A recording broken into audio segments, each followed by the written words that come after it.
Hello, today I'm in Fiat Freemont. In this video I'll show you all steering wheel buttons functions. In the beginning, let's start with the left side of the steering wheel, and right here we've got this panel, thanks to which we can navigate through speedometer display, activate voice control,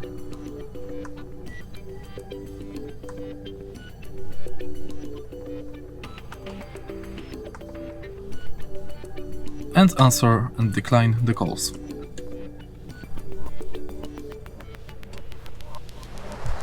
Now let's go back and let's see the right side of the steering wheel.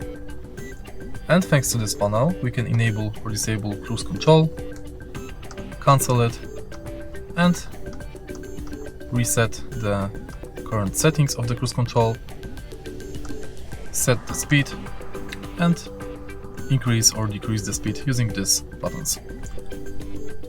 And that's it. If you find this video helpful, please leave a like, comment and subscribe.